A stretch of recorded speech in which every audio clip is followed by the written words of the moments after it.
இறங்கினதுக்கப்புறம் நம்ம பார்க்கும்போது பர்சனலாக கூட அவருக்கு அரசியலில் இன்ட்ரெஸ்ட் இருக்கா, இல்லைன்னா வேற ஏதாவது இன்டென்ஷன்ஸும் மோட்டிவ்ஸும் இருக்கா அப்படின்ற கேள்வி கூட எழும்புது. நான் எப்படி பார்க்குறேன்னா, ஒரு பெரிய ஒரு டிஸ்ட்ராக்ஷனாக பார்க்குறேன் டிவிகே கட்சியை. எம்என்எம் கட்சி இதே மாதிரி தான், ஒரு பெரிய ஒரு ஸ்டார் கட்சியை ஆரம்பிக்கிறாரு. பட் நம்ம வந்து கமலோட வந்து விஜய் ஒப்பிட முடியாதுல்ல. இவருக்கு இருக்கிற அந்த ஃபேன் பேஸ் வேறு, மாஸ் வேறு, க்ரௌட் புல்லிங் வேறு. ஒரு பாயிண்ட் என்னன்னா, ஒரு குறைஞ்சபட்சம் ஒரு 50,000 பேர்கிட்ட கூடுவாங்க. அதனால கமல்ஹாசனை விட இன்னும் பெரிய டேமேஜை விஜய் ஏற்படுத்துவார் தமிழ்நாட்டுக்கு, தமிழ் மக்களுக்கு. எந்த மாதிரியான டேமேஜாக இருக்காது? கமல்ஹாசனுக்கு ஐடியாலஜி கிடையாது, விஜய்க்கு ஐடியாலஜி கிடையாது. கமல்ஹாசனுக்கு அரசியல் செயல்பாடு கிடையாது, இவருக்கும் அரசியல் செயல்பாடு கிடையாது. எக்ஸாக்டாக அவங்க எதிர்கட்சிகளோட ஓட்ஸை ஸ்பிளிட் பண்ணுறதுக்கு ஒரு டூலாக இருக்காங்க. பெருசாக எதுவும் பண்ண முடியாது அவங்களால. ஆக்சுவலாக தான் அவங்க கொஞ்சம் வீக்காக தான் இருக்காங்க. நான் சொன்னது போல் அந்த கட்சி வீக்காக இருக்காங்க, பட் பலமாக தோற்றம் அளிக்கிறாங்க. அதுக்கான காரணம் என்னென்னா, அதிமுக பெருசாக ரொம்ப பவர்ஃபுல்லாக இல்லை ஒன்று. ரெண்டாவது, திமுகவோட கூட்டணி கட்சிகள் ரொம்ப வீக்காக இருக்காங்க, அவங்களும் திமுகவை சேலஞ்ச் பண்ணுற இடத்துல இல்லை. மூணாவது, மீடியாவும் ரொம்ப பலவீனமாக இருக்காங்க. ஸோ இந்த ஃபேக்டர்ஸ்லாம் சேரும்போது திமுகவுக்கு ஒரு அட்வான்டேஜை கிரியேட் பண்ணுது.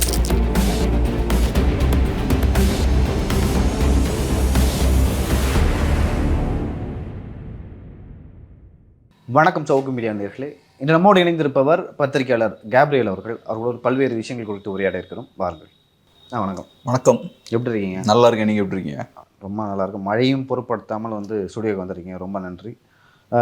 அமித்ஷா அவர்கள் வந்து மதுரைக்கு வருகை தந்திருந்தார். அந்த அந்த வருகை வந்து முக்கியமான வருகையாக பார்க்கப்படுகிறது.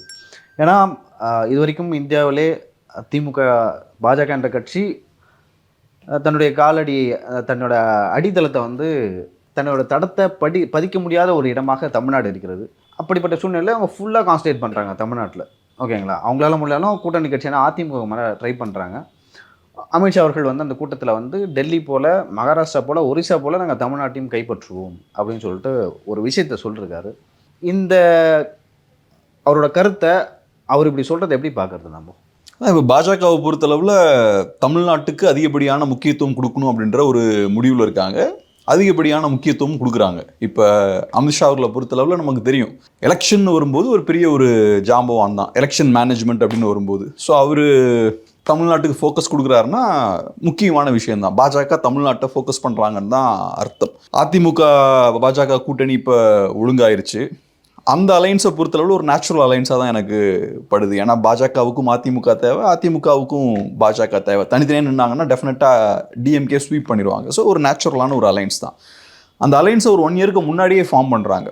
அதுக்கான லாஜிக் என்னென்னா, ஒரு கெமிஸ்ட்ரி கிரியேட் ஆகும், அப்போ தான் அந்த அலைன்ஸ் ஜெல் ஆகும் அப்படின்றது தான் லாஜிக். ஆனால் அதுக்கப்புறம் பாஜக செய்கிற விஷயங்கள், அதாவது இந்த அலைன்ஸ் ஃபார்ம் பண்ணதுக்கப்புறம் பாஜக செய்யக்கூடிய விஷயங்கள்லாம் இருக்கு இல்லையா, அது ஏதோ ஒரு வகையில் திமுகவுக்கு மேபி கொஞ்சம் டேமேஜ் ஏற்படுத்தலாம், பட் அதிமுகவுக்கும் அது டேமேஜ் ஏற்படுத்துது அப்படின்ற மாதிரி தான். எந்த வகையில் அது வந்து அதிமுக டேமேஜ் ஏற்படுத்தும்? ஒரு விஷயம், இப்போ இந்த அலைன்ஸ் ஃபார்ம் பண்ணும்போதே மோஸ்ட்லி ஸ்டேஜை வந்து அமித்ஷா தான் டாமினேட் பண்ணுறாரு. இபிஎஸ் அவர்களுக்கு பெருசாக எதுவும் ரோல் கொடுக்கப்படல. அதே மாதிரி ஸ்டேஜில் பேசும்போதும் பாஜக அதிமுக கூட்டணி ஆட்சி வரும் அப்படின்ற மாதிரி அவர் பேசுகிறாரு. இப்போவும் அது பேசுகிறாரு. அது கான்ட்ரவர்சியாக மாறுது. கிளியரான கிளாரிஃபிகேஷன் அது கிடைக்கல. அதிமுகவோட ஸ்டாண்ட் என்னவா இருக்குன்னா, அதிமுக ஆட்சி தான் நடக்கும் அப்படின்றது தான் அவங்களோட ஸ்டாண்டாக இருக்குது. அமித்ஷா நினச்சிருந்தாருன்னா அதை சேஃப் அப்ளை பண்ணியிருக்கலாம். நாங்கள் பாஜகவை வீழ்த்திடுவோம், 26 இங்கே கூட்டணி தான் ஜெயிக்குன்ற மாதிரி ஸ்மூத்தாக சொல்லிட்டு போயிருக்கலாம். இது கான்ட்ரவர்சி ஆகுதுன்னு தெரியுது, ஏற்கனவே ஆயிருக்கு.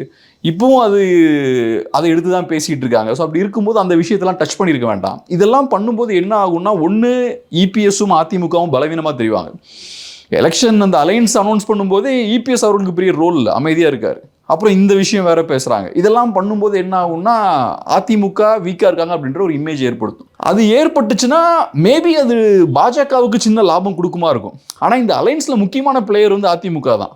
ஸோ அதிமுகவுக்கு டேமேஜ் ஏற்படுத்தினா ஓவரால் அலைன்ஸுக்கு அது டேமேஜ் ஏற்படுத்தும். இப்போ இல்லை, நீங்கள் வந்து கூட்டணி ஆட்சி என்பதில் வந்து அவர் வேண்டும் என்று சொன்னாரோ, இல்லை தெரியாமல் சொன்னாங்களோ, இல்லை இங்கே இருக்க திமுக ஊடகங்களை வந்து அதை பெரிதுபடுத்தி காட்டுதா அப்படின்னு எனக்கு தெரியல. ஒருவேளை வந்து பாஜகவின் ஒரு ஒரு வேண்டுதல், இல்லை அவங்களோட எதிர்கால அரசியலை கணக்கு வைத்து இது கூட்டணி ஆட்சி அப்படின்னு சொன்னாங்கன்னா, அதுக்கு எடப்பாடி பழனிசாமியோ இல்லை அதிமுகவோ உடன்படும் நினைக்கிறீங்களா நீங்கள்? எனக்கு தெரியல. ஆனால் இது காட்டக்கூடிய விஷயம் என்னென்னா, உள்ளுக்குள்ளே சில சிக்கல்கள் இருக்குது. அப்புறம் பாஜக ஒரு டாமினன்ட் ரோல் ப்ளே பண்ணுறாங்க அப்படின்றதையும் இது காட்டுது. ஸ்டார்டிங்லேருந்தே நாங்கள் டாமினன்ட் பொசிஷனில் இருக்கோம் இந்த அலைன்ஸில் அப்படின்றத எஸ்டாப்ளிஷ் பண்ணிக்கிட்டே இருக்காங்க. நம்ம சொன்ன மாதிரி அவங்க ஸ்டேஜ் ஆக்குபை பண்ணுற விஷயமா இருக்கலாம், அதே மாதிரி பேசும்போதும் இப்போ இந்த விஷயத்த சொல்கிற விதமாக இருக்கலாம். இதெல்லாம் சொல்லும்போது நாங்கள் தான் இங்கே டாமினண்ட்டாக இருக்கோம் அப்படின்ற விஷயத்தையும் காட்டுறாங்க. அப்புறம் அலைன்ஸ்னு வரும்போது டிவிகேவை எல்லா கட்சிகளும் வந்து சேரணும், அந்த வகையில் டிவிக்கே வந்து சேரணுன்ற மாதிரிலாம் பேசுகிறாங்க. நயனார் நாகேந்திரன் அவர்களாக இருக்கலாம், தமிழிசை சவுந்தரராஜன் அவர்களாக இருக்கலாம். எனக்கு தெரிஞ்ச இந்த வேலையெல்லாம் அதிமுக தான் பண்ணும். ஸோ இதெல்லாம் பண்ணும்போது நேச்சுரலாக அதிமுக பப்ளிக் பாயிண்ட் ஆஃப் வியூலேருந்து பார்க்கும்போது பலவீனமாக தான் தென்படுவாங்க. இப்போ ஒரு சின்ன ஒரு எக்ஸாம்பிள் சொல்கிறேன். இப்போ திமுகவை பொறுத்தளவில் இன்றைக்கி ரொம்ப பவர்ஃபுல்லாக இருக்காங்க. ஏன்னா அவங்களுக்கு பெரிய சேலஞ்ச் இல்லை, மீடியா சேலஞ்ச் இல்லை, எதிர்கட்சிகள் சேலஞ்ச் இல்லை, கூட்டணி கட்சிகளும் பெருசாக கேள்வி கேட்கறது இல்லை. அவங்க நினச்சாங்கன்னா கூட்டணி கட்சிகளை நெருக்கலாம், அவங்களுக்கு கொடுக்க வேண்டிய சீட்ஸை கம்மி பண்ணலாம், காங்கிரஸுக்கு சீட்ஸை கம்மி பண்ணலாம். காங்கிரஸால் என்ன பண்ண முடியும்? நேஷனல் லெவலில் அவங்களுக்கு திமுக தேவை, சீட்ஸ் கம்மி பண்ணால் கூட ஒன்றும் பண்ண முடியாது. கம்யூனிஸ்டுகளும் அதே கண்டிஷனில் தான் இருக்காங்க, எம்டிஎம்கேவும் அதே கண்டிஷனில் தான் இருக்காங்க. மேபி விசிகே மட்டும் கொஞ்சம் ஸ்ட்ராங்காக இருக்காங்கன்னு சொல்லலாம், ஓரளவுக்கு ஸ்ட்ராங்காக இருக்காங்கன்னு சொல்லலாம். பட் நீங்கள் அதை பண்ணீங்கன்னா என்ன ஆகும்னா, உங்கள் கூட்டணி கட்சிகள் பலவீனமாக இருக்க மாதிரியான ஒரு தோற்றத்தை ஏற்படுத்தும்.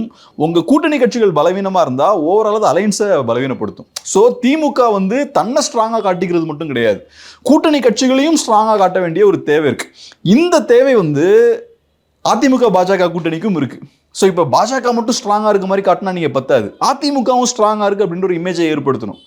ஸோ நீங்கள் அவங்கள பைபாஸ் பண்ணி இந்த மாதிரி விஷயங்கள் பண்ணீங்கன்னா தப்பான பெர்செப்ஷன் அது கிரியேட் பண்ணும். அதுதான் இங்கே நடந்துட்டு இருக்கு. சரிங்க, நீங்கள் பேசும்போது சொன்னீங்க ஒருவேளை திமுக அதன் கூட்டணி கட்சிகளுக்கு தொகுதிகளை குறைக்கலாம் அப்படின்னு ஒரு விஷயத்த சொல்கிறீங்க. அப்படி சொல்லும்பொழுது அதில் விடுதலை சிறுத்தைகள் மட்டும்தான் ஸ்ட்ராங்காக இருக்காங்க, சிபிஐயோ சிபிஎம்மோ இல்லை காங்கிரஸோ இல்லை இஸ்லாமிய இயக்கங்களோ கட்சிகளோ வந்து ஓரளவு வந்து எவ்வளோ கொடுத்தாலும் வாங்கிட்டாங்க, அந்த நிலைமை தான் இருக்குது அப்படின்னு சொல்லிட்டு நீங்கள் சொல்கிறீங்க. இன்றைக்கி வந்து சிபிஎம்மோட செயலாளர் சண்முகம் அவர்கள் ஏற்கனவே 2021 சட்டமன்ற தேர்தலில் நாங்கள் குறைத்த அளவில் வாங்கிட்டோம், இந்த டைமில் வந்து அதிகமாக தான் கொடுக்கும், நாங்கள் அதிகமாக தான் கேட்போம் அப்படின்னு சொல்லிட்டு ஒரு டிமாண்ட் வச்சுருக்காரு. அதை எப்படி பார்க்குறது? இப்போ விசிகே மட்டும் ஸ்ட்ராங்காக இருக்கான விசிகேவுக்கு மட்டும் கொடுத்துட்டு நீங்கள் மற்ற கூட்டணி கட்சிகளுக்கு கொடுக்கலன்னா அவங்க வந்து இதை ஆப்போஸ் பண்ண மாட்டாங்களா? ஒரு கூட்டணியில் ஒரு முரண் ஏற்படாதா? எனக்கு தெரிஞ்சு பெருசாக கம்மி பண்ண மாட்டாங்க. ஏன்னா பெருசாக நீங்கள் அவங்களுக்கு சீட்ஸ் கம்மி பண்ணிங்கன்னா கம்யூனிஸ்டுகள் வீக்காக இருக்காங்க அப்படின்ற பெர்செப்ஷனை ஏற்படுத்தும். அது திமுகவுக்கு நல்லதில்லை. திமுகவை பொறுத்தளவில் கம்யூனிஸ்டுகளும் ஸ்ட்ராங்காக தான் இருக்காங்க அப்படின்ற ஒரு இமேஜை தான் ஏற்படுத்த முயற்சி பண்ணுவாங்க. பட் எலெக்ஷன் கிட்ட வரும்போது நேச்சுரலாக நீங்கள் சொன்ன மாதிரி சிபிஎம் சைட்லேருந்து நெகோஷியேட் பண்ண தான் செய்வாங்க, இந்த மாதிரியான விஷயங்கள் பேச தான் செய்வாங்க. இதை நம்ம சீரியஸாக எடுத்துக்க வேண்டாம். நிஜமாவே அவங்களுக்கு திமுக கிட்ட பெரிய பிரச்சனைகள்லாம் இருந்ததுன்னா அதிமுக 2 வருஷம் சும்மா தான் இருந்தாங்க, பாஜகவோட சேராம தான் இருந்தாங்க. அப்போ அதிமுக விருப்பம் என்னவா இருந்தது? சரி, இந்த கட்சிகள்லாம் வந்து நம்ம கூட சேர்ந்துருன்றதுக்காக தனியா இருந்தாங்க, பாஜகவோட போய் சேரலையே, அப்ப இவங்கெல்லாம் நெருங்கவே இல்லையே அந்த சைடு. ஸோ அதனால அதிமுக தரப்புல இருந்து பல்வேறு கட்ட பேச்சுவார்த்தைகள்லாம் போயிட்டு தான் இருந்துச்சு. பட் யாரும் அதிமுகவை எல்லாத்தையும் நிறைய பேருக்கு வெளியில தெரியல. பட் யாரும் அதிமுகவை நம்ப தயாரா இல்லை. அவங்களும் வந்து எப்படி சொல்றது, அதிமுக எல்லாத்தையும் பேச்சுவார்த்தை நடத்திட்டு வேற வழியே இல்லாமல் தான் பாஜக கூட சேர்ந்தாங்க அப்படின்னு சொல்லிட்டு சொல்றாங்க. நான் ஏன் இதை சொல்றேன்னா, கம்யூனிஸ்டுகள் திமுக கிட்ட பிரச்சனை இருக்கிற மாதிரிலாம் பேசினாலும் பெரிய பிரச்சனை ஒன்றும் திமுக கிட்ட கிடையாது அவங்களுக்கு. அப்படி நிஜமாவே பெரிய பிரச்சனை ஏதாவது திமுகவோட இருந்ததுன்னா அவங்க அதிமுக ஆப்ஷனை முன்னாடி எக்ஸ்ப்ளோர் பண்ணியிருக்கலாம். இப்போ அந்த ஆப்ஷன் க்ளோஸ் ஆயிருச்சு. ஏன்னா இப்போ பாஜகவோட அலைன்ஸ் வச்சுட்டாங்க, அந்த ஆப்ஷன் இப்போ கம்யூனிஸ்டுகள் கிடையாது. ஆனால் அதுக்கு முன்னாடி வரைக்கும் அந்த ஆப்ஷன் கையில் இருந்தது. பட் இருந்தாலும் திமுக கூட்டணியில் இருந்த எந்த கட்சிகளுமே அந்த ஆப்ஷன் கிட்ட கூட போகல. அந்த ஆப்ஷன் இப்போ க்ளோஸ் ஆனதுக்கப்புறம் அவங்க பப்ளிக்காக கொஞ்சம் ப்ரெஷர் போடுறாங்க திமுக மேலே. பப்ளிக்காக அந்த மாதிரிலாம் பேசும்போது அந்த கூட்டணிக்குள்ள சலசலப்பு இருக்கு போல அப்படின்ற மாதிரி ஒரு இமேஜ் கிரியேட் ஆகும், சின்ன ஒரு அழுத்தம் போடுறாங்க, அவ்வளோதான். ஆனால் அவங்க நிஜமாவே திமுகவை நெருக்கணும்னு நினச்சிருந்தாங்கன்னா ஒரு 6 மந்த்ஸ்க்கு முன்னாடி இந்த வேலையை பார்த்துருக்கலாமே, இந்த அலைன்ஸ் ஃபார்ம் ஆகிறதுக்கு முன்னாடியே அவங்க ப்ரெஷர் போட்டிருக்கலாமே. ஸோ அதனால் எனக்கு தெரிஞ்சு கம்யூனிஸ்டுகள் பெருசாலாம் ஒன்றும் எக்ஸ்பெக்ட் பண்ணல. கொஞ்சம் சீட்ஸ் மேபி 1-2 சீட் அதிகமாக எதிர்பார்ப்பாங்க, இல்லைன்னா குறைஞ்சபட்சம் கொடுக்குறத கம்மி பண்ணிடக்கூடாது அப்படின்றதுக்காக மேபி இந்த மாதிரி பண்ணலாம். பட் அவங்களுக்கு வேறு ஆப்ஷன் கிடையாது, அவங்க அங்கே தான் இருக்க போகிறாங்க. இல்லை, நம்ம முன்னாடி பேசணும், என்ன பேசணும்னா கூட்டணி ஆட்சி அப்படின்னு சொல்லிட்டு பாஜக மற்றும் அதிமுக பேசிட்டுருந்தாங்க. கூட்டணி ஆட்சினா எந்த மாதிரியான கூட்டணி ஆட்சி? 2 வருடம் வந்து நான் முதல்வர் இல்லை நீ இப்போ மகாராஷ்டிராவில் வந்து ஒரு விஷயம் நடந்தது, கர்நாடகாவில் வந்து நடந்தது, குமாரசாமி அவர் வந்து சிஎம்மாக இருந்தார், பாஜக ஆதரவளித்தது, அங்கே ஏக்நாத் ஷிண்டே இருந்தார், பாஜக ஆதரவளித்தது. தமிழ்நாட்டில் அது எப்படி இருக்கும்? ஏன்னா தமிழ்நாட்டை பொறுத்த வரைக்கும் ஸ்ட்ரக்சர் வந்து பெருசாக வந்து பாஜகவுக்கு இல்லை, ஓரளவு இப்போ தான் வலுவாக இருக்காங்க இந்த முந்தைய தேர்தலில் கம்பேர் பண்ணும்போது. இங்கே வந்து பாஜகவோட டிமாண்ட் என்னவா இருக்கும்னு நினைக்கிறீங்க? எனக்கு தெரில. பாஜக கொஞ்சம் ஓவர் ஆம்பிஷியஸாக தான் இருப்பாங்க. பட் எக்ஸாக்டாக என்ன டிமாண்ட் அவங்க வைக்கிறாங்க, அவங்க மனசில் என்ன பிளான் இருக்குன்னு எனக்கு தெரில. ஆனால் ஒரு கன்ஃபியூஷன் இருக்குது அப்படின்ற விஷயம் எனக்கு புரியுது. 24ல் பாஜகவோட ஸ்டாண்ட் என்ன? அதிமுகவை பலவீனப்படுத்தணும், அதிமுகவை பலவீனப்படுத்தி நம்ம ஸ்ட்ராங் ஆகணுன்றது அவங்களோட ஸ்டாண்டு. ஸோ அப்போ அதிமுக 2 பேருக்கும் நாங்கள் மாற்று அப்படின்ற ஒரு நிலைப்பாட்டில் நிற்கிறாங்க. 2 கட்சிகளையும் அட்டாக் பண்ணுறாங்க. அண்ணாமலை அவர்கள் ஸ்ட்ராங்காக 2 சைடும் அட்டாக் பண்ணுறாரு, அது அவங்களுக்கு கை கொடுக்குது. அதுக்கப்புறம் பார்த்தோம்னா பாஜகவோட ஓட் ஷேர் இன்க்ரீஸ் ஆகுது. அதுக்கப்புறம் என்ன ஆகுதுன்னு பார்த்தோம்னா கம்ப்ளீட்டாக யூட்டர்ன் அடிக்கிறாங்க. அது காரணம் என்னன்னா 24ல அவங்க எதிர்பார்த்த மாதிரி நேஷனல் லெவலில் பெர்ஃபார்ம் பண்ண முடியல. 240 சீட்ஸ் தான் ஜெயிக்கிறாங்க. அவங்களோட எதிர்பார்ப்பு 400 அரௌண்ட் 400 இருந்தது அலைன்ஸோட. 400க்கு மேல தான் வெற்றி பெறுவோம் அப்படி அதான் தேர்தல் முழக்கமாவே இருந்துச்சு. ஆமா, ஆனா 240ன்றது வரும்போது அவங்களுக்கு சிங்கிள் மெஜாரிட்டி கூட இல்லை. ஸோ அப்போ என்ன ஆகுதுன்னா அவங்களுக்கு 29 ஃபோக்கஸ் பண்ண வேண்டிய கட்டாயத்துக்கு தள்ளப்படுறாங்க. தமிழ்நாடு மாதிரியான ஒரு பெரிய ஸ்டேட்டை 24ல கைகழி விட்ட மாதிரி இப்போ கைகழி விட முடியாது. இல்லை நீங்கள் வளர்த்ததெல்லாம் போது நம்ம கொஞ்சம் சீட்ஸ் கண்டிப்பாக தேவை அப்படின்ற இடத்துக்கு வராங்க. ஸோ அதனால தான் இறங்கி எங்கே வராங்க, திரும்பவும் அலைன்ஸ் வைக்கிறாங்க. ஸோ 24 எடுத்த ஸ்டாண்ட்ல இருந்து கம்ப்ளீட்டாக ரிவர்ஸ் போகிறாங்க. இந்த ஸ்டாண்டை இப்போ அவங்க மாற்றிக்கிறாங்க இல்லையா, இதனால பாஜகவுக்கு பாதிப்பு ஏற்படுது. ஏன்னா பாஜக நான் 2 பேருக்கும் மாற்றுன்னு சொல்லும்போது நிறைய பேர் ஓட் போடுறாங்க. இப்போ நீங்கள் திரும்ப அதிமுகவோடய போனீங்கன்னா உங்களுக்கு பாதிப்பு ஏற்படுது. பட் இருந்தாலும் பரவாயில்ல, நமக்கு 29 தான் முக்கியம், கண்டிப்பாக 26ல் அதுக்கு நம்ம திமுகவை வீழ்த்தணுன்ற ஒரு கட்டாயம் உங்களுக்கு இருக்குது. ஸோ அந்த ஸ்ட்ராட்டஜி படி தானே நீங்கள் செயல்படணும். இந்த அண்டர்ஸ்டாண்டிங் வந்ததுக்கப்புறம் 24 ஸ்டைலே நீங்கள் திரும்பி அதிமுகவை ப்ரெஷர் பண்ண முடியாது. அதிமுக வீக்காக இருக்கிற மாதிரி நீங்கள் காட்டிக்க முடியாது. அவங்களுக்கு சிக்கல்கள்லாம் கொடுக்கக்கூடாது. ஸோ நீங்கள் அலையன்ஸ் வந்துட்டீங்கனாலே ஓகே, டாமினண்டான பிளேயர் அதிமுக தான்றதை நீங்கள் ஏற்றுக்கிட்டீங்க. பட் அன்ஃபார்ச்சுனேட்லி அந்த ஒரு ப்ராப்பரான ஒரு அண்டர்ஸ்டாண்டிங் இன்னும் வரல அவங்க. அல்லது அதிமுகவுக்கும் பாஜகவுக்குமே. ஆமாம், அதிமுக எனக்கு ரொம்ப பெரிய ஜெல்லான மாதிரி தெரியல. எனக்குமே அந்த மாதிரி தான் தெரியுது. எந்த இடத்துலையும் வந்து அதிமுக பொதுச் செயலாளர் எடப்பாடி பழனிசாமி அவர்கள் வந்து பாஜக தலைவர்களை குளோரிஃபை பண்ணி பேசவே இல்லை. அது எக்ஸாக்ட்லி. இப்போ திமுக கூட்டணி எடுத்துக்கோங்க. திமுகவுக்கு ஒரு சிக்கல் வந்ததுன்னா கம்யூனிஸ்டுகள் பேசுறாங்க, டிவியில் வந்து விசிகே காரங்க வந்து பேசுறாங்க. அதே மாதிரி ஒரு வேற மாதிரியான தொழிலாளர் பிரச்சனைகள் இல்லைனா இந்த சாதிய ரீதியான பிரச்சனைகள் வந்ததுன்னா இவங்க பேசுறாங்க. அது உண்மையாவே கன்சர்ன் இருக்கான்றதுலாம் வேற. ஆனா ஏதோ ஒரு குரல் வருது. ஆமா, சாதிய ஒடுக்குமுறைக்கு எதிராக அம்பேத்கர் பேசுவாங்க, அப்புறம் கம்யூனிசம் கொஞ்சம் பேசுவாங்க திமுக காரங்களும். ஆனா அவங்களுக்குள்ள ஒரு அண்டர்ஸ்டாண்டிங் இருக்கு பாருங்க. இவங்களை அவங்க சப்போர்ட் பண்றாங்க, அவங்களை இவங்க சப்போர்ட் பண்றாங்க. அதே மாதிரி காங்கிரஸ் பார்ட்டியும் பார்த்தோம்னா திமுகவுக்கு பேக் பண்றாங்க, பொலிட்டிக்கலா நிறைய இடங்கள்ல சப்போர்ட் பண்றாங்க. அந்த மாதிரியான விஷயம் இல்லை பாருங்க பாஜக அதிமுக கூட்டணியில். இன்ஃபேக்ட் நிறைய இடத்துல அதிமுகவுக்கு பாஜக லைபிலிட்டியாகவும் இருக்காங்க. இப்போ நீட் எடுத்துப்போம். நீட் எடுத்துட்டோன்னா திமுக பச்சையாக காணராக இருக்காங்க அந்த இஷ்யூவில். அவங்க பெரிய பேச்செல்லாம் பேசிட்டு இன்னைக்கு அதை நிறைவேற்ற முடியல. ஆனால் அதிமுகனால அந்த இஷ்யூவை பெருசாக கையில் எடுக்க முடியல. பெருசாக கையில் எடுத்தோன்னா நீங்கள் ஏன் அங்கே பாஜக கூட்டணி இருக்கீங்க, நீங்கள் ப்ரெஷர் பண்ண வேண்டியதானே அப்படின்ற மாதிரி இந்த பக்கம் டைவர்ட் பண்ணுறாங்க. மும்மொழி கொள்கையாக இருக்கட்டும், டீலிமிட்டேஷனாக இருக்கட்டும், இந்த மாதிரி விஷயங்களெல்லாம் பெருசாக அதிமுகனால கையில் எடுக்க முடியாது. ஸோ அந்த அதிமுக கையில் எடுக்க முடியாது. அவங்க அதை வந்து ஆதரிக்க போகிறதும் இல்லை.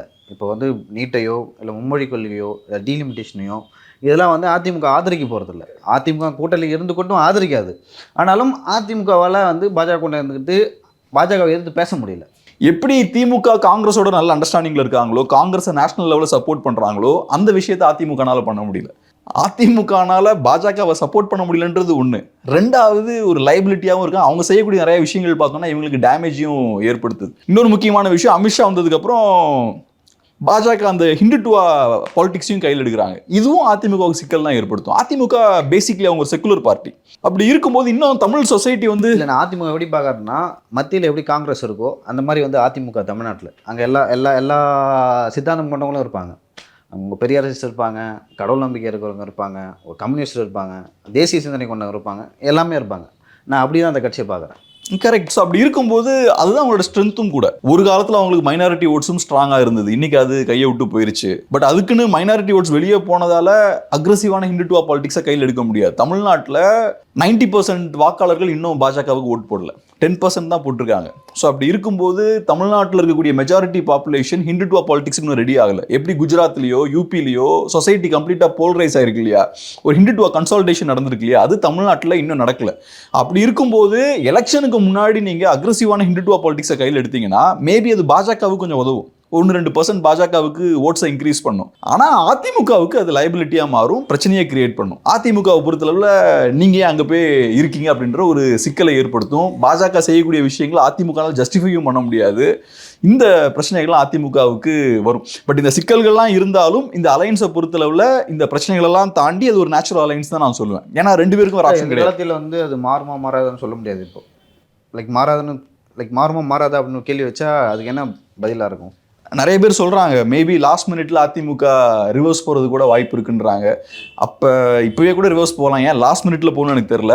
மேபி ஜெல் ஆகலைன்னு சொல்லி லாஸ்ட் மினிட்ல அவங்க மேபி ஒரு முடிவுக்கு வரலாம். ஆனால் நான் ஒன்று கிளியராக சொல்லுவேன், அவங்களுக்கு அலைன்ஸ் இல்லைன்னா பாஜக தனியாக ஒரு 10% ஓட்ஸ் பிரிக்கிறாங்கன்னு வச்சுப்போம், 10 கூட வேணாம் 8% ஓட்ஸ் பிரிக்கிறாங்கன்னு வச்சுப்போம், இன்னொரு சைடில் என்டிகே ஒரு 8% ஓட்ஸ் பிரிக்கிறாங்கன்னு வச்சுப்போம், டிவிக்கே ஒரு 7-8% ஓட்ஸ் பிரிக்கிறாங்கன்னு வச்சுப்போம். அப்புறம் அதிமுகவுக்கு இந்த அலைன்ஸ் இல்லாமல் ஜெயிக்கிறதுன்றது ரொம்ப கஷ்டம். அதான் நான் எப்பவும் சொல்கிற ஒரு விஷயம் என்னன்னா, பாஜக அலைன்ஸ்ல இருந்தாங்கன்னா டஃப் ஃபைட் கொடுக்கலாம், ஜெயிக்கிறதுக்கு ஒரு வாய்ப்பு இருக்குது. ஆனால் அவங்க தனியாக கண்டெஸ்ட் பண்ணாங்கன்னா கேமே கிடையாது. ஷுவர் ஷார்ட்டாக நீங்கள் எலெக்ஷனுக்கு முன்னாடியே நீங்கள் தீர்ப்பை எழுதிடலாம். அடுத்து வந்து தமிழக வெற்றி கழகத்துக்கு வரலாம். தமிழக வெற்றி கழகம் கட்சி ஆரம்பித்து 1.5 வருடங்கள் கிட்ட ஆகுது. வந்து 1.5 வருடங்களில் வந்து நாங்கள் வந்து தனியாக நின்று ஆட்சியை பிடிக்க போகிறோன்னு சொல்கிறாங்க தமிழக வெற்றி கழகம். ஆனால் வந்து ஒரு கட்சி வந்து ஆரம்பித்து மக்கள் பிரச்சனை களத்தில் இறங்குதும், இல்லைனா பாத யாத்திரை, இல்லை மக்களோட இப்போ உங்களுக்கு வந்து திமுக 2021 1965 இந்திய எதிர்ப்பு போராட்டம் மூலமாக வந்தது. அதே போல் வந்து ஒவ்வொரு கட்சியும் தோன்றுவதற்கு ஒரு காரணமாக இருந்தது. இப்போ தமிழக வெற்றி கழகம் தோன்றுவதற்கு காரணம் அவரோட தனிப்பட்ட ஆசை, அதனால் கட்சியை ஆரம்பித்தார். இது ஒரு மக்கள் பிரச்சனை உருவானதா இல்லை. அப்படி இருக்கும்போது உருவாகல, நம்ம மக்கள் பிரச்சனையை தேடி வந்து ஒரு தலைவர் போகணும். ஓகே, போகாமல் அவர் வந்து வெறும் அறிக்கை, அதே போல் அவரோட கட்சியை வைத்து பேச வைக்கிறது, இதெல்லாம் வந்து எந்த அளவுக்கு விஜய் அவர்களுக்கு வந்து அரசியல் ரீதியாக வாக்குகளை பெற்றுத்தரும்? அதான் நீங்கள் ஃபஸ்ட்டு சொன்ன ஒரு பாயிண்ட் வந்து முக்கியமான பாயிண்ட். எப்போவுமே சொசைட்டியில் அரசியல் மாற்றம் எப்போ ஏற்படும்னா, அந்த அரசியல் மாற்றத்துக்கான தேவை வந்து நம்ம சொசைட்டியில் இருக்கணும்.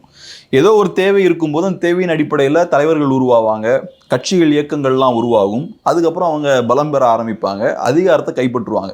ஸோ சொசைட்டியில் இருக்கக்கூடிய அந்த தேவையின் அடிப்படையில் தான் தலைவர்களும் கட்சிகளும் உருவாகும், மாற்றம் அரசியல் மாற்றமும் அந்த தேவையின் அடிப்படையில் தான் உருவாகும். ஸோ விஜய் அவர்களை பொறுத்தளவு நீங்கள் சொன்னது போல் அவருக்கு பர்சனலாக அதில் இன்ட்ரெஸ்ட் இருக்குது, அதனால் அவர் இறங்குறார்.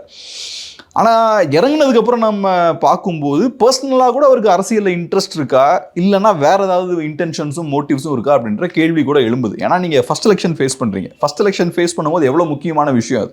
உங்கள் சொந்த காசை போட்டு தான் நீங்கள் மாநாடெல்லாம் நடத்துவீங்க, எல்லா விஷயத்துக்கும் உங்கள் சொந்த காசை தான் போடுவீங்க. உங்களுக்கு நீங்கள் இப்போ ரெண்டு சினிமா அந்த டைமில் நடிக்கிறீங்கன்னா அது உங்களுக்கு பயங்கரமான ப்ராஃபிட் தரும். ஸோ அந்த வகையில் டைமை நீங்கள் வேஸ்ட் பண்ணாலே உங்களுக்கு பண ரீதியாக உங்களுக்கு இழப்புகள்லாம் ஏற்படுது. அப்படி இருக்கும்போது ஏன் பெருசாக எதுவும் நீங்கள் பண்ணாமல் இருக்கீங்க? உங்களோட பொலிட்டிக்கல் ஆக்ஷன் என்ன? அரசியலுக்கு வந்து 1.5 வருஷம் ஆயிடுச்சு, உங்களோட பொலிட்டிக்கல் ஆக்ஷன் என்ன? சில அறிக்கைகள் விடுறீங்க, ஒரு 4-5 தடவை வெளில வந்து பேசுகிறீங்க. இதுக்கு நீங்கள் எதுக்கு அரசியலுக்கு வரணும்? நீங்கள் அரசியலுக்கு வந்ததுக்கான காரணம் என்ன?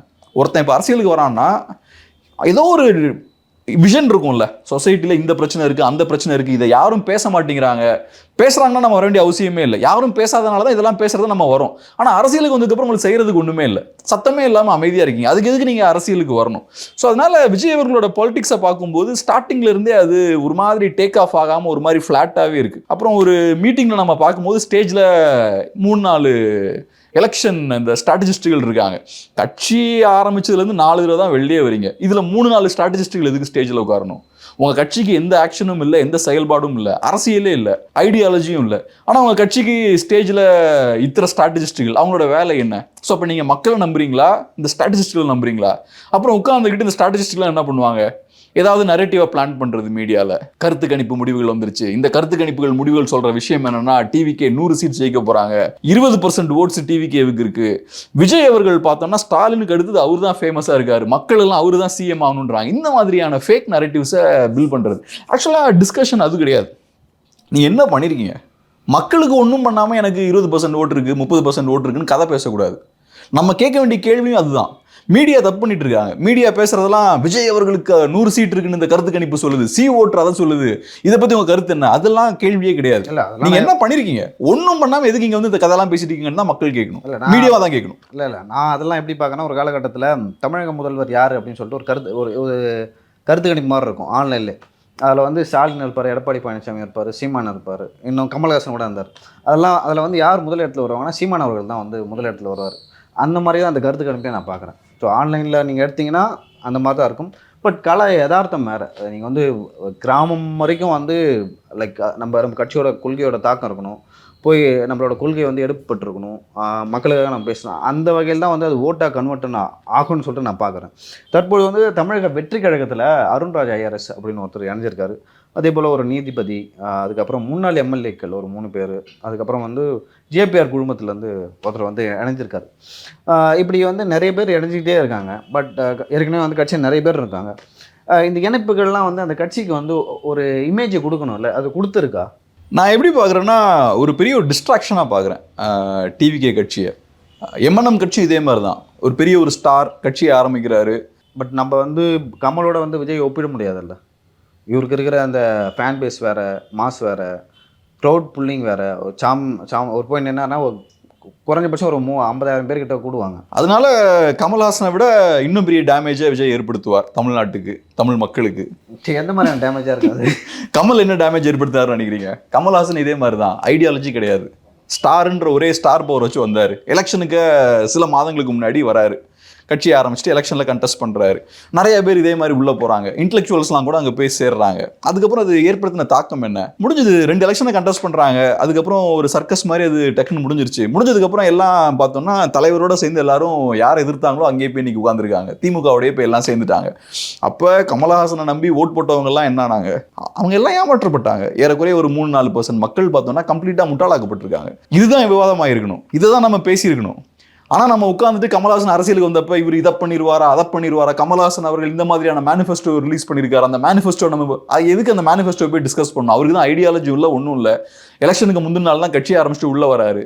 இதெல்லாம் பேசி எடுத்து நம்ம கமல்ஹாசனுக்காக டைமை வேஸ்ட் பண்ணதுக்கப்புறம் அவர் என்ன சொன்னாரோ அதுக்கு நேர் எதிரான ஒரு விஷயத்தை அவர் பண்ணுறாரு. இது சும்மா ஏதோ டைம் பாஸுக்கு அவர் வந்து பண்ணிட்டு போல. அதை பண்ணும்போது அவர் என்ன எக்ஸாக்டாக பண்ணுறாருன்னா, ஆன்டி டிஎம்கே ஓட்ஸை ஸ்பிளிட் பண்ணுறாரு. அப்போ திமுகவுக்கு பெனிஃபிஷியலான லாபகரமான ஒரு வேலையை பண்ணுறாரு. அதுக்கப்புறம் திமுக கிட்ட இருந்து ஒரு எம்பி சீட்டையும் வாங்கிக்கிறாரு. அவர் பண்ணக்கூடிய படங்கள்லாம் பார்த்தோம்னா டிஸ்ட்ரிபியூஷன் யாருன்னெலாம் பார்த்தா உங்களுக்கு இன்னும் கொஞ்சம் நிறைய விஷயங்கள் புரியும். ஸோ கிளியர் கட்டாக அவர் ஸ்டார்டிங்ல இருந்தே ஒரு அஜெண்டாவோட தான் அவர் செயல்படுறாரு. அது பெரிய ஒரு டிஸ்ட்ராக்ஷன் அது. ஆனால் வந்து விஜய் அவர்கள் வந்து திமுக கூட கூட்டணி வைக்க போகிறது இல்லை. ஓகே, கமல்ஹாசனும் வைக்கல, வச்சிருக்காரு போன எலெக்ஷன்ல. நான் சொல்றேன் தொடக்கத்துல அவர் ஓட்ட பிரிச்சப்ப சொல்றேன். நீங்க தான் இப்போ வந்து எலெக்ஷன்ற கேமே மாறிடுச்சு. முன்னாடிலாம் இப்போ நான் லியோவை சப்போர்ட் பண்றேன்னா லியோ பக்கத்துல வந்து நின்றுப்பேன், நின்றுட்டு இவருக்கு நீங்க வாக்களிங்க அப்படின்னு நான் ரெக்கமெண்ட் பண்ணுவேன். ஸ்டார்ஸ்லாம் எப்படி தான் பண்ணிட்டு இருந்தாங்க. இன்னைக்கு லாஜிக் அப்படி கிடையாது. நான் லியோக்கு வேற மாதிரியும் நான் வந்து உதவி பண்ணலாம், லியோவை நான் அட்டாக் பண்ற மாதிரி பேசலாம். அப்போ லியோக்கு எதிரான வாக்குகள் ஸ்பிளிட் ஆயிரும்ல. இப்போ ஒன்றும் இல்லை, ஒரு எக்ஸாம்பிள் நான் சொல்றேன். விஜய் அவர்கள் விஷயத்துல இடி ரெய்ட்ஸ் நடக்குது. அப்போ இபிஎஸ் அவர்கள் ஸ்ட்ராங் அதை கையில் எடுக்கிறார். உங்கள் ஃபேமிலியை காப்பாற்றுறதுக்காக நீங்கள் டெல்லிக்கு போகிறீங்கன்ற மாதிரி அந்த இஷ்யூவை கையில் எடுக்கிறார். அங்கே ஆக்சுவலாக டிஎம்கே பேக் ஃபுட்டில் மாட்டிக்கிறாங்க. 3 வருஷமாக நித்தி ஆயோக் கூட்டத்துக்கு போல, கரெக்டாக இந்த சிக்கல் வரும்போது அங்கே டெல்லிக்கு போகிறாங்க. பெரிய நீட்டாக லாக் ஆகுறாங்க. இபிஎஸ் அதை கையில் எடுக்கிறார். இபிஎஸ் அதை கையில் எடுத்து 2 நாள் கழிச்சு விஜய் உடனே டக்குனு ஒரு அறிக்கை விடுறாரு. விஜயும் எக்ஸாக்டாக அதே ஸ்டாண்ட் எடுக்கிறார். உங்கள் குடும்பத்தை காப்பாற்ற தான் நீங்கள் அங்கே போகிறீங்கன்ற மாதிரி எக்ஸாக்டாக அதே ஸ்டாண்ட் எடுக்கிறார். அது என்ன ஆச்சுன்னு நீங்கள் பார்த்தீங்கன்னா, விஜய் அவர்களோட அந்த அறிக்கை பார்த்தோன்னா ஃபர்ஸ்ட் பேஜுக்கு வருது நியூஸ் பேப்பரில். இபிஎஸோட அறிக்கை பார்த்தோன்னா 5th பேஜுக்கு போகுது, இபிஎஸோட செயல்பாடுகள். ஸோ இப்போ இது யாருக்கு டேமேஜ் ஏற்படுத்துதுன்னு நினைக்கிறீங்க? திமுக எதிர்ப்பு வாக்குகளை ஸ்பிளிட் பண்ணுது. முக்கியமான எதிர்கட்சியான அதிமுகவை லைம்லைட்லேருந்து ஓரம் தள்ளுது. இபிஎஸ் அவர்களோட செயல்பாடை ஓரம் கட்டுது அது. ஸோ இது கிளியர் கட்டாக திமுகவுக்கு தான் ப்ராஃபிட். ஆன்டி டிஎம்கே ஓட்ஸ் அதில் 2ஆக ஸ்பிளிட் பண்ணுது. ஸோ இப்போ விஜய் பண்ணுற விஷயம் என்னன்னா, அதிமுக பண்ணக்கூடிய அதே அரசியலை விஜய் கையில் எடுக்கிறார். அதிமுக கையில் எடுக்கக்கூடிய அதே அரசியலை விஜய் கையில் எடுக்கும்போது என்ன நடக்கும்? அந்த அரசியல் மூலமாக வரக்கூடிய லாபங்கள் 2ஆக ஸ்பிளிட் ஆகுது. விஜயும் அதை பிரிக்கிறார் இல்லையா? ஸோ அதனால அட்வான்டேஜ் யாருக்கு? கமல்ஹாசன் பண்ண அதே விஷயத்தை இவர் லார்ஜ் ஸ்கேலில் பண்ணுறாரு. வேற ஒன்றும் கிடையாது. கமல்ஹாசனுக்கு ஐடியாலஜி கிடையாது, விஜய்க்கும் ஐடியாலஜி கிடையாது. கமல்ஹாசனுக்கு அரசியல் செயல்பாடு கிடையாது, இவருக்கும் அரசியல் செயல்பாடு கிடையாது. எக்ஸாக்டாக அவங்க எதிர்கட்சிகளோட ஓட்ஸை ஸ்பிளிட் பண்ணுறதுக்கு ஒரு டூலாக இருக்காங்க. கரெக்டாக ஆன்டி டிஎம்கே ஸ்டாண்டை அடித்தளமே இல்லாமல் எடுக்கிறாங்க, அரசியல் அடித்தளமே. இன்னைக்கு எனக்குலாம் ஆச்சரியமாக இருக்குது. இப்போ நான் சொல்கிறேன்ல, அவங்க கையில் அரசியலே இல்லைன்னு. இதை நான் ட்விட்டர்லலாம் போடும்போது விஜய் ரசிகர்கள் நிறைய கமெண்ட்ஸ் போடுறாங்க, வீடியோஸ்லாம். இங்கே பாருங்கள், 20 இயர்ஸாக விஜய் ரசிகர் மன்றம் என்னெல்லாம் பண்ணியிருக்குன்னு பாருங்கள் அப்படின்னு. அவங்களுக்கு பேசிக்கான ஒரு சோஷியல் சர்வீஸுக்கும் பொலிட்டிக்ஸுக்கும் ஒரு டிஃப்ரென்ஸே தெரில. அவங்க என்ன நினைக்கிறாங்கன்னா, இந்த மாதிரியான அரிசி பருப்பெல்லாம் கொடுக்கறது பொலிட்டிக்கல் ஆக்டிவிட்டியோட ஒரு எக்ஸ்டென்ஷனாக பார்க்குறாங்க அதை. ஸோ அதனால் நான் அதை வந்து எப்படி பார்க்குறேன், ஒரு நீங்கள் பாலிடிக்ஸ் வரீங்க, அதுக்கான ஒரு முன்னறிவிப்பு. அது நான் பாலிடிக்ஸ்க்கு வரேன், அதனால தான் அதை பண்ணுறேன் அப்படின்னு சொல்லி ஒரு முன்னறிவிப்பாக தான் பார்க்குறேன். ஸோ அதுதான் அரசியல் அப்படின்னு சொல்லிட்டு அவங்க நினைக்கிறது. அது சோஷியல் சர்வீஸ். நானும் நீங்களும் கூட பண்ணலாம், அது ஒரு கட்சி தேவையில்லைங்க. இன்னைக்கு மழை பெய்யுதுன்னா விஜய் அந்த சோஷியல் சர்வீஸ் செய்யறதுக்கு காரணமே விஜயகாந்த் அவர்களும் அதை செஞ்சார். ஓகேங்களா. விஜய் அதை செய்கிறாரு. அது காரணம் என்னென்னா, விஜய் மக்கள் இயக்கம் வந்து அன்றைக்கி வந்து அரிசி கொடுத்தது, படிக்கிற பசங்களுக்கு வந்து யாரும் முதல் மதிப்பெண் பெறாங்களோ உதவி செஞ்சது எல்லாமே, நான் அரசியலுக்கு வரேன், என் ரசிகர்கள் வந்து அதை செய்யுங்க அப்படின்னு சொல்லி தான் சொன்னார். அது என்னோடய எதிர்கால திட்டம்னு சொல்லிட்டு. அது வந்து ஒரு பொலிட்டிக்கல் ஆக்டிவிட்டியாக அவங்க காட்டுறது வந்து நீங்கள் சொல்கிற மாதிரி ஏற்கத்தக்கது. அது பொலிட்டிக்கல் ஆக்டிவிட்டி கிடையாது. நீங்கள் நீட்டுக்கு எதிராக பேசுனீங்கன்னா பொலிட்டிக்கல் ஆக்டிவிட்டி இல்லையா? டீலிமிட்டேஷனுக்கு எதிராக நீங்கள் பேசுனீங்கன்னா பொலிட்டிக்கல் ஆக்டிவிட்டி. பிஜேபிக்கு எதிராக பெரிய போராட்டம் நடத்துறீங்கன்னா பொலிட்டிக்கல் ஆக்டிவிட்டி. இது என்ன பொலிட்டிக்கல் ஆக்டிவிட்டி? இது நீங்களும் பண்ணலாம், நானும் பண்ணலாம். இது பேர் சோஷியல் சர்வீஸ் இது. ஸோ அதனால் இந்த கட்சிகள் வந்து பெரிய டேமேஜை கிரியேட் பண்ணுறாங்க. தமிழ்நாட்டில் மாற்றத்துக்கான ஒரு ஸ்பேஸ் கிரியேட் ஆகிட்டு வருதுங்க. அதை நான் கண்டிப்பாக உணர்றேன். அதனால தான் இன்னைக்கு பாஜகவுக்கு ஓட் ஷேர் இன்க்ரீஸ் ஆகுது. டிவிகே மாதிரியான ஒரு கட்சி உள்ள வந்தாலும் அவங்களுக்கு ஓட்ஸ் கிடைக்குன்ற சூழல் இருக்கு. என்டிகேவோட ஓட் ஷேர் ஏறுது. இதெல்லாம் காட்டுறதே என்னன்னா, இன்னைக்கு ஒரு மாற்று அரசியல் நோக்கி சொசைட்டி போகுது. அப்படி இருக்கும்போது அதை கலைச்சு விடுறாங்க. கமல்ஹாசன் வந்தாரு, யங்ஸ்டர்ஸோட வாக்குகள் வாங்கினாரு, மாற்று அரசியல் வேணுன்ற வாக்குகளை வாங்கினாரு, அவங்களெல்லாம் ஏமாத்திட்டாரு. அவ்வளோதான். டைமை வேஸ்ட் பண்ணியிருக்காங்க, ஓட்டை வேஸ்ட் பண்ணியிருக்காங்க. ஒரு 5 இயர்ஸ்க்கு உங்களுக்கு ஓட் கிடைக்குது. அந்த ப்ரெஷியஸான ஓட்டை வேஸ்ட் பண்ணிட்டீங்க. அந்த ஓட்டை நீங்கள் கரெக்டாக யூஸ் பண்ணீங்கன்னா தமிழ்நாட்டில் பெரிய மாற்றத்தை கொண்டு வரலாம். ஆனால் கம்ப்ளீட்டாக வேஸ்ட் பண்ணிட்டாங்க. இப்போ அதே விஷயத்தை விஜய் பண்ணுறாரு, இன்னும் பெரிய ஸ்கேலில் பண்ண போகிறாரு. அன்ஃபார்ச்சுனேட்லி நம்ம என்ன சொன்னாலும் யாரும் கேட்க மாட்டாங்க. எலெக்ஷன் முடிஞ்சதுக்கப்புறம் இதே விஷயம் நடக்கும். அதுக்கப்புறம் திரும்பவும் நமக்கு பல்பு கொடுத்துட்டாங்களே நினச்சிட்டு அமைதியாக இருக்க போகிறாங்க. அமித்ஷா வந்து முன்னாடி பேசுகிறேன். அமித்ஷா வந்து சொல்கிறாரு, ஒருவேளை டாஸ்மாகில் வந்து ஆம் ஆத்மி முன்னாள் முதல்வர் அரவிந்த் கெஜ்ரிவால் அவர் சிஎம்மாக இருக்கும்போதே உள்ளே வச்சாங்க. ஒரு அமைச்சரவையில் இருக்க மணிஷ் சிசோடியா இன்னும் பலரை வந்து உள்ளே வச்சாங்க. அதெல்லாம் வந்து அந்த கட்சிக்கு வந்து மிகப்பெரிய டேமேஜ் கொடுத்தது. குறிப்பாக சொல்லணும்னா அந்த கட்சியை வந்து ஆரம்பிக்கப்பட்டதே வந்து ஊழலை எதிர்த்து தான். அண்ணாசாரிய போராட்டம், இந்தியா அகேன்ஸ்ட் கரப்ஷன் நினைக்கிறேன். ஓகேங்களா. அதன் அடிப்படையில் ஆரம்பிக்கப்பட்ட கட்சி தான் அது. அப்படி இருக்கும்போது அவரை தூக்கி உள்ளே வச்சுட்டாங்க. இப்போ டெல்லி எலெக்ஷனில் வந்து ஈஸியாக வின் பண்ணிட்டாங்க.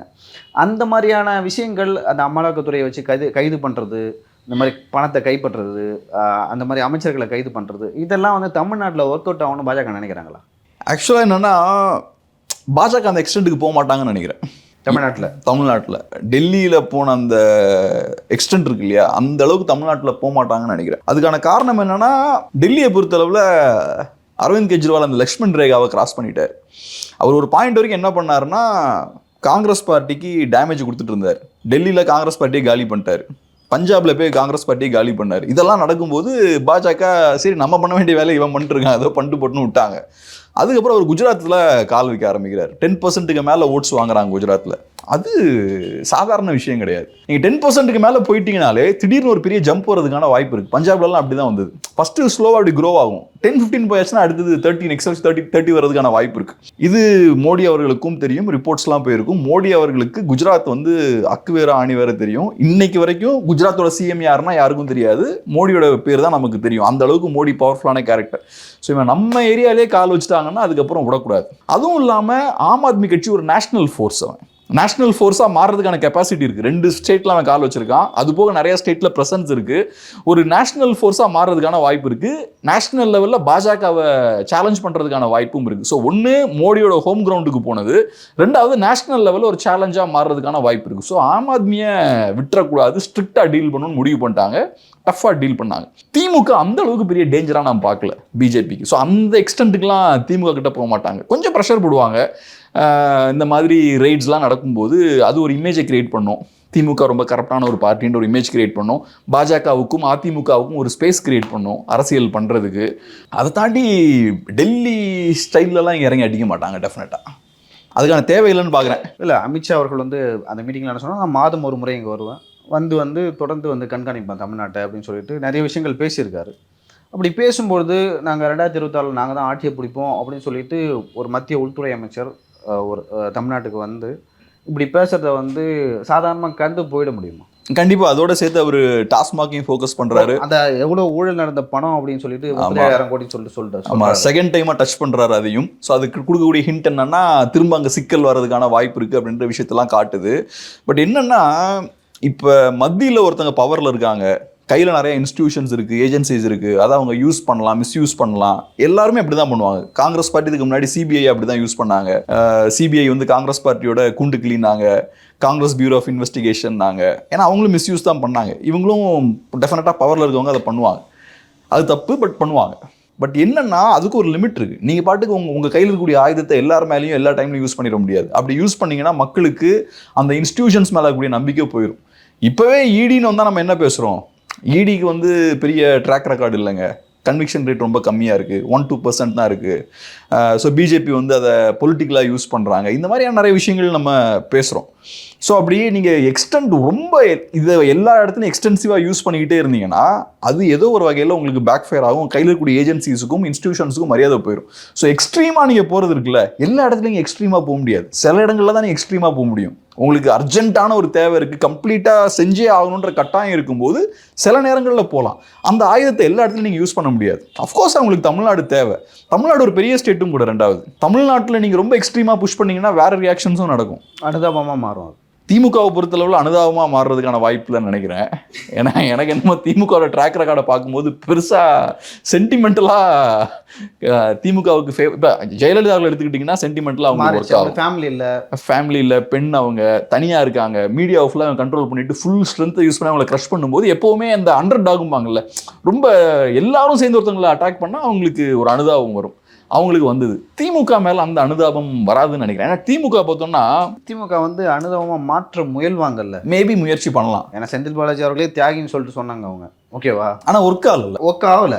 பட் இப்போ நாளைக்கு வந்து திமுக குடும்பத்தை சார்ந்தவர்கள் யாரோ இல்லை இந்த எலெக்ஷனுக்காக ஒரு கைது செய்யப்பட்டு உள்ளே போனால் இவங்க எலெக்ஷனுக்கோசரம் பாஜக வந்து இந்த மாதிரி நடவடிக்கையில் ஈடுபடுதுன்னு சொல்லிட்டு அது மாற்ற நினைக்கலாம்ல. ஒன்று அனுதாபமாக மாறுறதை விட எனக்கு தெரிஞ்சு மக்கள் என்ஜாய் பண்ணுவாங்க. இன்ஃபேக்ட் இடி வந்து ரொம்ப அக்ரெசிவாக ஏதாவது பண்ணாங்கன்னா டெஃபினட்டாக நான் எப்படி பார்க்குறேன்னா மக்கள் அதை என்ஜாய் தான் பண்ணுவாங்க. இப்போ உங்களுக்கே தெரியும், யூடியூப் சேனல் நடத்துறீங்க, இடி ரைட்ஸ்லாம் நடக்குது அப்படின்ற மாதிரியான நியூஸ் வரும்போது ஆடியன்ஸோட ரியாக்ஷன் எப்படி இருக்குது? கமெண்ட்ஸ்லாம் வியூஸ் பயங்கரமாக இன்க்ரீஸ் ஆகுது. ஆடியன்ஸோட ரியாக்ஷனும் பார்த்தோம்னா ஏதாவது ஒரு அரெஸ்ட் ஏதாவது நடந்துருமான்னு ஆர்வத்தில் வந்து பார்க்குறாங்க. அப்புறம் ஒரு பாயிண்டில் கோவம் வந்துடுது, இவங்க எப்படி தான் பண்ணி நம்மளை ஏமாற்றிக்கிட்டே இருக்காங்க, எதுவும் நடக்க மாட்டேங்குதுன்னு. நான் எப்படி பார்க்குறேன்னா ஒரு 4 years ஆயிடுச்சு எனக்கு திமுகவுக்கு. ஸோ ஆன்டி இன்கம்பன்சி அதிகமாக இருக்குது. ரெண்டாவது, திமுக வந்து மல்டி பவர் சென்டர்ஸ் இருக்கக்கூடிய ஒரு பார்ட்டி. அம்மையார் ஜெயலலிதா அவர்களை பொறுத்தளவில் பவர் வந்து மேலே இருக்கும், கீழே இருக்க எல்லாத்தையும் கண்ட்ரோல் வச்சுருப்பாங்க. ஸோ கீழே இருக்கவங்க அராஜகமான விஷயங்கள் பண்ண மாட்டாங்க, ரொம்ப தெனாவட்டா திமிரா பேச மாட்டாங்க. அவங்க இன்ஃபேக்ட் அவங்க இருக்கிற இடமே தெரியாது, ரொம்ப குவாய்ட்டாக வச்சுருந்தாங்க. But DMK multi power centre இருக்கக்கூடிய ஒரு பார்ட்டி. இது கீழேயும் அப்படி தான் இருக்கும். திமுகவோட கவுன்சிலர்ஸாக இருக்கலாம், திமுகவோட எம்எல்ஏஸாக இருக்கலாம், எல்லாருமே ரொம்ப டாமினண்ட்டாக இருப்பாங்க. அப்படி இருக்கும்போது நிறைய நேரங்களில் பார்க்கும்போது இது நான் சில தொகுதிகளில் ஃபீல்டில் கூட நான் ஒர்க் பண்ணியிருக்கேன். அந்த கருத்து கணிப்புலாம் எடுக்கும்போது அதிமுக கவுன்சிலர்ஸை விட திமுக கவுன்சிலர்ஸ் மேலே மக்களுக்கு சில நேரங்களில் கோவம் இருக்கிறத பார்க்க முடியுது. அவங்க காரில் பெருசாக வராங்க, இவங்க பெரிய வீட்டில் உட்காந்துக்கிறாங்க, அவங்கள போய் எங்களால் ரீச்சே பண்ண முடியல, பேசவே முடியல அப்படின்ற ஒரு பார்வை இருக்கிறத நான் ஃபீல் பண்ணியிருக்கேன் 2016 கொஞ்சம் ஒர்க் பண்ணும்போது. ஸோ அதனால் ஃபண்டமெண்டலாக எப்போவுமே இந்த அனுதாபம்ன்றது திமுகவுக்கு ஒர்க் ஆகாத ஒரு விஷயம் அப்படின்ற மாதிரி தான் பார்க்குறேன். மேபி நம்ம கேட்டு பார்க்கலாம், திமுக ஆட்சி கலைக்கப்பட்டது இல்லையா கலைஞர் இருந்தப்ப, அந்த டைம்லலாம் ஒர்க் ஆச்சான்னு மேபி சீனியர் ஜெர்னலிஸ்ட்லாம் நம்ம கேட்டு பார்க்கலாம். எனக்கு வந்து அப்போ கூட பெருசாக ஃபேவரலாக ஒர்க் ஆச்சான்னு எனக்கு தெரியல. சரி, பொறுத்திருந்து பார்க்கலாம். ஆக்சுவலாக பாஜக வந்து எப்படி ஹேண்டில் பண்ண போகிறாங்க திமுக அப்படின்னு சொல்லிட்டு. நான் திமுக இப்படியே இருந்தால், இது இப்படியே நீடிச்சா வந்து அவங்க இன்டாக்டாக இருக்காங்க, கூட்டணி பெருசாக எதிர்ப்பாளர் இல்லை. எதிர்ப்பலை இல்லைனாலும் வந்து அது வந்து அதிமுகவில் அறுவடை செய்ய முடியல. ஒரு போராட்டத்தாலையோ இல்லை வந்து மீடியாவை கையில் வச்சுக்கிட்டோ அது பூம் பண்ணுறதுலையோ பண்ண முடியல. இப்போ ஃபார் எக்ஸாம்பிள் அதுக்கு நிறைய விஷயங்கள் சொல்லலாம். ஃபெனிக்ஸ் ஜெயராஜ் அவங்க 2 பேர் இறந்தாங்க. அந்த மாதிரி திமுக ஆட்சிக்கு வந்து நிறைய லாக்அப் மரணங்கள் நடந்திருக்கு, கலாச்சார மரணங்கள் நடந்திருக்கு. அதெல்லாம் வந்து ஊதி பெரிதாக்கப்பட்டது. இங்கே அப்பொழுது அதிமுக மேலே வந்து மிகப்பெரிய வெறுப்புணர்வை தூண்ட வச்சுது அந்த விஷயங்கள்லாம். அந்த மாதிரி வந்து அதை விட வந்து நிறைய சம்பவங்கள் இங்கே நடந்திருக்கு. பட் அதெல்லாம் வந்து அதிமுகவோ பண்ண முடியல. ஸோ நான் என்ன நினைக்கிறேன்னா, லைக் இது இப்படியே நீடிச்சா வந்து எப்படி இருந்தாலும் வந்து நெக் டு நெக் ஃபைட்டு, இல்லைனா வந்து பார்டரில் வந்து திமுக வின் பண்ணுற மாதிரி இருக்கும். அந்த மாதிரி நான் ஃபீல் பண்ணுறேன். நீங்கள் எப்படி பார்க்குறீங்க அதை? அது இப்போ நான் என்னோட ஒரு ஸ்ட்ராங்கான நம்பிக்கை என்னென்னா, திமுக இதுவரைக்கும் வரலாறுல இல்லாத அளவுக்கு பலவீனமாக இருக்காங்க இப்போ. ஆனால் எந்த வகையில் வெளியில் ஏற்படக்கூடிய தோற்றம் என்னன்னா, பெரிய பலத்தோடு இருக்கிற மாதிரியான ஒரு தோற்றம் வெளியில் ஏற்படுது. உண்மை என்னன்னா, திமுகவுக்கு இன்னைக்கு கேடர் பேஸ் கிடையாது. ஒரு காலத்தில் இருந்த அளவுக்கு தொண்டர்கள், ஐடியாலஜிக்கல் டிரைவ் இருக்கக்கூடிய தொண்டர்கள் இன்னைக்கு திமுகவில் கிடையாது. இல்லை, தலைவர்களே வந்து அந்த மாதிரி இல்லை, தலைவர்களும் கிடையாது. அடுத்து நாங்கள் தான் வரோம். தலைவர்களே இல்லைன்னு சொல்லலாம். ஒரு கொள்கை பிடிப்பு கொண்ட தலைவரே இல்லை திமுகவில். ஸ்ட்ராங்காக இன்னைக்கு பேசக்கூடிய தலைவர்கள் எவ்வளோ பேர் இருக்காங்க, ஸ்டேஜை கண்ட்ரோல் பண்ணக்கூடிய தலைவர்கள் எவ்வளோ பேர் இருக்காங்க, மக்களை கண்ட்ரோல் பண்ணக்கூடிய தலைவர்கள் எவ்வளோ பேர் இருக்காங்க. இன்னைக்கு ரோட்டில் ஒரு 100 பேர் இருக்காங்கன்னா டக்குன்னு கார்லேருந்து இறங்கி அந்த க்ரௌடை கண்ட்ரோல் பண்ணுறதுக்கான தலைவர்கள் எவ்வளோ பேர் இருக்காங்க? யாருமே கிடையாது இன்னைக்கு திமுகவில். ஸோ லீடர்ஷிப் இல்லை, தொண்டர்களில். இவங்க கட்சி எதில் டிரைவ் ஆகிட்டு இருக்கு? பணத்தை வச்சு தான் வண்டி ஓடிட்டு இருக்கு. நீங்கள் எலெக்ஷன் ஸ்ட்ராட்டஜிஸ்டில் உள்ள கொண்டு வரீங்க, இந்த 4 பேர் இருக்காங்கன்றாங்க திமுக. ஷோர்ட் டைம் இருக்காங்க, பெண்ணு எனக்கு தெரிஞ்ச 3 பேர் இருக்காங்க, இன்னொருத்தர் யாருன்னு தெரியல. இவங்களெல்லாம் உள்ள கொண்டு வரீங்க. ரெண்டாவது ஓட்டு போடுறதுக்கு காசு இறக்குறீங்க. அப்புறம் இந்த ஸ்ட்ராட்டஜி டீமுக்குலாம் காசு கொடுக்குறீங்க. மீடியா கண்ட்ரோல், அப்புறம் பப்ளிக் ஒப்பீனியனை ஷேப் பண்ணுறதுக்கான விஷயங்கள், இது எல்லாத்துக்கும் நீங்கள் பணம் கொடுக்குறீங்க. ஸோ உங்களோட யூஎஸ்பி என்னன்னா உங்களோட லீடர்ஷிப்போ ஐடியாலஜியோ கிடையாது. உங்கள் யூஎஸ்பியே வைட்டமின் பாதான். சரி, அதனால தான் வந்து இவங்க பெரியாரை முன்னிறுத்துறாங்களா? இப்போ வந்து ஐடியாலஜி இல்லை, லீடர்ஷிப்பும் இல்லை. இப்போ கலைஞர் இருந்தாருன்னா கலைஞர் தான் முன்னாடி நிற்பார். இப்போ அமித்ஷா வந்து அப்படி பேசுனதுக்கு கலைஞர் இருந்திருந்தா கலைஞர் அறிவிக்கை விட்டுருப்பார், நாங்கள் வந்து யாருக்கும் பயப்பட மாட்டோம், சிறைக்கே செல்வோம் அப்படின்னு சொல்லிட்டு அவர் வந்து ஓரளவு அதை மேனேஜ் பண்ணிருப்பார். அமித்ஷா வந்து அப்படி பேசிட்டு போகிறாரு. இங்கே இருக்கிற தலைமை ஸ்டாலின் ஆகட்டும், இல்லை அதன் பிறகு வாரிசான வந்து உதயநிதி ஆகட்டும், எதுவுமே பேசாததை வந்து எப்படி எடுத்துக்கிறது? பெருசாக எதுவும் பண்ண முடியாது அவங்களால. ஆக்சுவலாக தான் அவங்க கொஞ்சம் வீக்காக தான் இருக்காங்க. நான் சொன்னது போல் அந்த கட்சி வீக்காக இருக்காங்க, பட் பலமாக தோற்றம் அளிக்கிறாங்க. அதுக்கான காரணம் என்னென்னா, அதிமுக பெருசாக ரொம்ப பவர்ஃபுல்லாக இல்லை ஒன்று. ரெண்டாவது, திமுகவோட கூட்டணி கட்சிகள் ரொம்ப வீக்காக இருக்காங்க, அவங்களும் திமுகவை சேலஞ்ச் பண்ணுற இடத்துல இல்லை.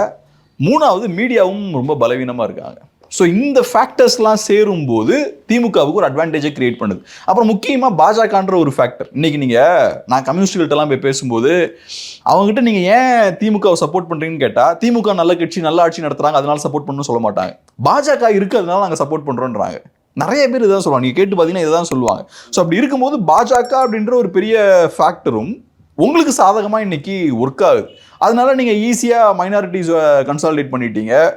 இந்த மாதிரியான விஷயங்கள் உங்களுக்கு சுலபமாக நடக்குது. இது உங்கள் திறமையால் நடக்கலை, புறசூழல் உங்களுக்கு ஏற்ற மாதிரி அமைஞ்சிருக்கு. இதெல்லாம் சேர்ந்து நடக்கும்போது உங்களுக்கு நீங்கள் ரொம்ப பலமாக இருக்கிற மாதிரி தெரியுறீங்க. அதாவது இப்போ ஒரு ரூமில் எல்லாருமே 4 அடி தான் இருக்காங்கன்னு வச்சுப்போம், 5 அடி இருக்கிறவன் டாலாக இருக்க மாதிரி தெரியுவான். ஆனால் 5 அடின்றது ஷார்ட் தான். அந்த மாதிரி தான் இப்போ எல்லாரும் வீக்காக இருக்கும்போது இவங்க ஸ்ட்ராங்காக இருக்கிற மாதிரியான ஒரு தோற்றத்தை அவங்க ஏற்படுத்துகிறாங்க. அதனால இப்போ இன்னொரு முக்கியமான விஷயம், நீங்கள் சொன்னது போல் ஆன்டி இன்கம்பன்சி பெருசாக கிரியேட் ஆகலையோ அப்படின்னு நிறைய பேர் பேசிகிட்டு இருக்காங்க. நிறைய இஷ்யூஸ் இருக்குது, நிறைய பிரச்சனைகள் இருக்குது. நீங்கள் சொன்ன மாதிரி ஜெனிக்ஸ் பேராஜ் இஷ்யூலாம் எப்படி பெருசாக மாற்றினாங்க.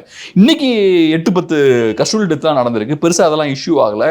இது கள்ளக்குறிச்சியில் நடந்த கள்ளச்சாராய மரணங்கள்லாம் சாதாரண விஷயமே கிடையாது.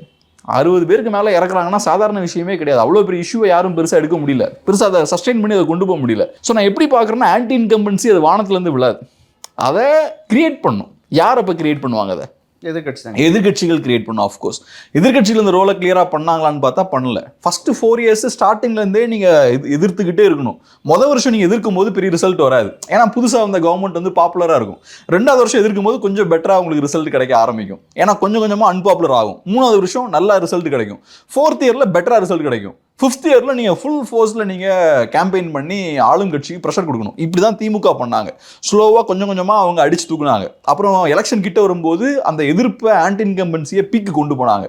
எல்லா இஷ்யூஸையும் கையில் எடுக்கிறது, எது கிடைச்சாலும் பண்ணுறது. இப்போ நம்ம சாதாரணமாக சொல்கிறோம் இல்லையா, மீடியா கண்ட்ரோல் அவங்களுக்கு இருந்ததுன்னு. அது ஒன்றும் சும்மா அதுவும் வானத்துலேருந்து வரல, ஏதோ ஒன்று ஒர்க் பண்ணியிருக்காங்கல்ல அவங்க. ஆமாம், எதுவுமே சும்மா நடக்காது. ஸோ அப்போ ஆன்டி இன்கம்பன்சி கிரியேட் பண்ணணும்னு நீங்கள் நினச்சிங்கன்னா, கிரியேட் ஆகணும்னு நினச்சிங்கன்னா அது சும்மா நடக்காது. அது யாராவது கிரியேட் பண்ணணும், அதுக்கு களத்தில் இறங்கி யாராவது பொலிட்டிக்கலாக ஆக்ஷன் எடுக்கணும். அன்ஃபார்ச்சுனேட்லி அதெல்லாம் நடக்கலை. ஆனால் பிரச்சனை இல்லைன்னு கிடையாது, கிரவுண்டில் ஏகப்பட்ட பிரச்சனை இருக்குது.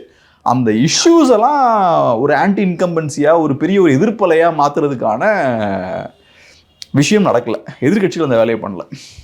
சரிங்க, இது வரைக்கும் உங்கள்கிட்ட நிறைய கேள்விகள் கேட்டேன். எல்லா கேள்விக்கும் ரொம்ப வெளிப்படையாக பதில் சொன்னீங்க. ரொம்ப நன்றி உங்கள் கருத்துக்கு. நன்றி.